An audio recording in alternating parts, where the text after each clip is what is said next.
ಅವನಿಗೆ ತಾಕತ್ತಿದ್ರೆ ಕೊಟ್ಟಿದ್ರೆ ಅವನು ಇದೇ ಮಾಧ್ಯಮದವ್ರ ಮುಂದೆ ಅವನ ಬಂಡನ ಬಯಲು ಮಾಡ್ತೀವಿ. ನಮ್ಮ ಭಾರತ ಮಾತೆ ಎಂತ ಸುಪುತ್ರನ ಹುಟ್ಟಿಸಿದೆ. ಅಯ್ಯೋ ರಾಮ, ಇಂಥವ್ರು ಸಹ KS ಆಫೀಸರ್ಗಳಾಗ್ತಾರೆ ಅಂತ ನಾನು ಕನಸು ಮನಸ್ಸಿನಲ್ಲೂ ತಿಳ್ಕೊಂಡಿರಲಿಲ್ಲ. ಇಂಥ ಭ್ರಷ್ಟ ಅಧಿಕಾರಿನ ಸರ್ಕಾರ ಮೊದಲು ವಜಾ ಮಾಡಬೇಕು. ಈ ನಟೇಶ್ ಅವರು ಮೂಡಾನ ದೋಚಿದ ಮೇಲೆ ಈ ಪ್ರದೇಶಕ್ಕೆ ಬರ್ತಾ ಇರೋದು ಇದೇ ಪ್ರಥಮ. ಈ ದೋಚದ್ದೆಲ್ಲ ಅವರು ಎಲ್ಲೋ ಕುಳಿತುಕೊಂಡು ವಿಡಿಯೋ ಮಾಡಿಕೊಂಡು ಎಲ್ಲನೂ ನಾನು ಆ ಕೋರ್ಟು ನಿರ್ದೇಶನದ ಪ್ರಕಾರ ನಾನು ಕೊಟ್ಟಿದ್ದೀನಿ, ಮಾಡಿದ್ದೀನಿ, ಸರಿ ಇದೆ ಅಂತ ಹೇಳ್ತಾನೆ. ಇವನು ಯಾವುದೋ ನ್ಯಾಯಾಲಯದ ಒಂದು ಸೈಟೇಷನ್ ಬರೆದು ತೀರ್ಪು ಕೊಡೋಕ್ಕೆ ಇವನೇನು ನ್ಯಾಯಾಧೀಶನ? ಮೊನ್ನೆ ತಾನೇ ಆ ಒಂದು ಕಟ್ಟಡಗಳ ತೆರವುಗಳ ಕಾರ್ಯಕ್ರಮದಲ್ಲಿ ಉತ್ತರ ಪ್ರದೇಶದ ದಾವೆಯಲ್ಲಿ ಸುಪ್ರೀಂ ಕೋರ್ಟು ನ್ಯಾಯಾಧೀಶರು ಹೇಳಿದ್ದಾರೆ, ಯಾವತ್ತೂ ಸರ್ಕಾರಿ ಅಧಿಕಾರಿಗಳು ನ್ಯಾಯಾಧೀಶರಾಗಕೂಡ್ದು ಅಂತ ಹೇಳಿದೆ. ಆದರೆ ಅದನ್ನು ಅವನು ಅಹಂಕಾರ ತುಂಬಿ ತುಳುಕ್ತಾ ಇವತ್ತು ನಮ್ಮ ಮೈಸೂರು ಮಾಧ್ಯಮದವರ ಮುಂದೆ ಅವನು ತುಂಬ ಒಂದು ವ್ಯತಿರಿಕ್ತವಾಗಿ ನಡ್ಕೊಂಡಿದ್ದಾನೆ, ಅಸಭ್ಯವಾಗಿ ನಡ್ಕೊಂಡಿದ್ದಾನೆ. ಆದ್ದರಿಂದ ನಾನು ಮೈಸೂರು ನಗರದ ಪ್ರಾಧಿಕಾರದ ನೌಕರನಾಗಿ ನಾನು ಅವನ್ನ ಒಂದು ಸವಾಲನ್ನು ಹಾಕ್ತಾಯಿದ್ದೀನಿ.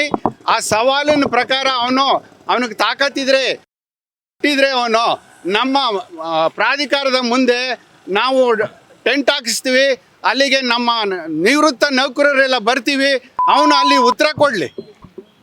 ಅವನು ಏನು ಸಮರ್ಥನೆ ಮಾಡ್ಕೊಳ್ತಾನೆ ಆ ವಿಷಯ ಗೊತ್ತಿರೋಂಥ ನಮ್ಮಂಥವ್ರ ಹತ್ರ ಅವನು ಸವಾಲು ಹಾಕಲಿ, ಜವಾಬು ಕೊಡಲಿ. ಇದೇ ಮಾಧ್ಯಮದವ್ರ ಮುಂದೆ ಅವನ್ನ ಬಂಡನ ಬಯಲು ಮಾಡ್ತೀವಿ. ಎಂಥ ಒಂದು ನಮ್ಮ ಭಾರತ ಮಾತೆ ಎಂಥ ಸುಪುತ್ರನ ಹುಟ್ಟಿಸಿದೆ. ಅಯ್ಯೋ ರಾಮ, ಇಂಥವರು ಸಹ KS ಆಫೀಸರ್ಗಳಾಗ್ತಾರೆ ಅಂತ ನಾನು ಕನಸು ಮನಸ್ಸಿನಲ್ಲೂ ತಿಳ್ಕೊಂಡಿರಲಿಲ್ಲ. ಇಂಥ ಭ್ರಷ್ಟ ಅಧಿಕಾರಿನ ಸರ್ಕಾರ ಮೊದಲು ವಜಾ ಮಾಡಬೇಕು. ಈ ಬೇಕು ಅಂತಲೇ ಎಲ್ಲ ತನಿಖೆಯನ್ನು ವಿಳಂಬ ಮಾಡಿ ಅದನ್ನು ಮುಚ್ಚಾಕುವಂಥ ಒಂದು ವ್ಯವಸ್ಥೆ ನಡೀತಾ ಇದೆ ಅಂತ ನನ್ನ ಭಾವನೆ. ಯಾಕೆಂದರೆ ಇವನಿಗೆ ಅಹಂಕಾರ ಬರಬೇಕಾದ್ರೆ ಅಂಥವರ ಒತ್ತಾಸೆನೇ ಕಾರಣ. ಆದ್ದರಿಂದ ದಯವಿಟ್ಟು ನನ್ನ ಸವಾಲನ್ನು ಅವನಿಗೆ ತಲುಪಿಸ್ಬೇಕು ಅಂತ ಮಾಧ್ಯಮರಲ್ಲಿ ಕೇಳ್ಕೊತೀನಿ.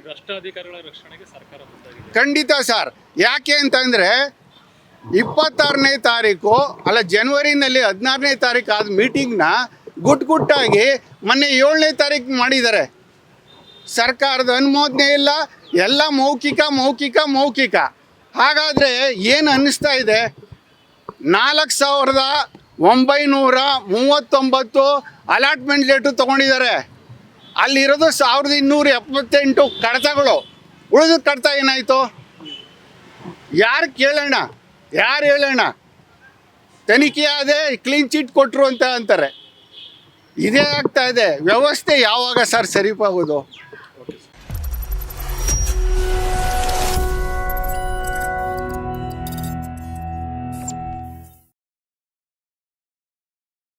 ನೀವು ಗಿರವಿ ಇಟ್ಟು ಬಿಡಿಸ್ಕೊಳಕ್ಕಾಗ್ದಿರೋ ಆಭರಣನ STJ ಗೋಲ್ಡ್ ಕಂಪನಿಯವರು ಬಿಡಿಸಿ ಮಾರುಕಟ್ಟೆಗಿಂತ ಅಧಿಕ ಬೆಲೆಗೆ ತಗೋತಿದ್ದಾರೆ. ಅಷ್ಟೇ ಅಲ್ಲ, ಒಂದು ಕೂಪನ್ ಕಾರ್ಡ್ ಕೂಡ ಕೊಡ್ತಾ ಇದ್ದಾರೆ.